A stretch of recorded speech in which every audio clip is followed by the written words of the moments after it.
దొంగే దొంగ అన్నట్టు గత 3 రోజులుగా ఒక గ్లోబల్స్ ప్రచారం చంద్రబాబు నాయుడు గారి వల్ల, చంద్రబాబు నాయుడు గారికి అనుకూలమైన మనుషుల వల్ల ఇవాళ ఇంటింటికి పెన్షన్ ఏ విధంగా అయితే వాలంటీర్లు ఇంతకు ముందు ఇచ్చేవారో అది చంద్రబాబు నాయుడు గారి వల్ల అయిపోయింది. పేద ప్రజల మీద కక్ష కట్టారు తెలుగుదేశం పార్టీ వారు అని ఒక విష ప్రచారం చిమ్మే పరిస్థితి ఈ రాష్ట్రంలో ఉంది. ప్రజలందరూ ఇలాంటి తప్పుడు మనుషులు, తప్పుడు వ్యక్తులతోనే తప్పుడు ప్రచారాలు నమ్మరు. కానీ అయినా వాస్తవ పరిస్థితిని ప్రజలకి వివరించవలసిన బాధ్యత మా పట్ల ఉంది. ఏ రోజు కూడా తెలుగుదేశం పార్టీ వాలంటీర్ వ్యవస్థకి వ్యతిరేకం కాదు. అది ఇంతకుముందు స్పష్టంగా చెప్పడం జరిగింది. రేపు తెలుగుదేశం పార్టీ ప్రభుత్వం ఏర్పడ్డాక వాలంటీర్లకి మరింత గౌరవం ఇచ్చి, మరింత బాధ్యతలు ఇచ్చి, మరింత గౌరవం ఇచ్చి వాలంటీర్ వ్యవస్థని కొనసాగిస్తామని చంద్రబాబు నాయుడు గారు చెప్పారు.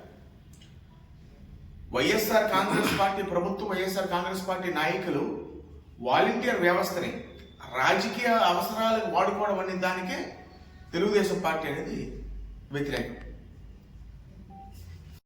తెలుగుదేశం పార్టీ వల్ల, చంద్రబాబు నాయుడు గారి వల్ల పెన్షన్ లేట్ అవ్వలేదు. ఎన్నికల కోడ్కి విరుద్ధంగా 13,000 కోట్లు, మార్క్ మై వర్డ్స్, 13,000 కోట్లు పెన్షన్దారుల డబ్బుని ఈ వైఎస్ఆర్ కాంగ్రెస్ ప్రభుత్వం, ఈ ముఖ్యమంత్రి గారు వాళ్ళు గుత్తేదారులకు, వాళ్ళ కాంట్రాక్టులకి ఎన్నికల కోడ్కి విరుద్ధంగా పేమెంట్స్ చేయడం జరిగింది. అది ఫస్ట్ పాయింట్. రెండో పాయింట్, సరే వాలంటీర్స్ని ఎన్నికల విధులు, రాజకీయ కార్యకలాపాలు ఎన్నికలు అయ్యే వరకు కూడా, కోడ్ అయ్యే వరకు కూడా వాలంటీర్స్ని విధులకి దూరంగా ఉండాలని ఎలక్షన్ కమిషన్ ఆదేశం ఇవ్వడం జరిగింది.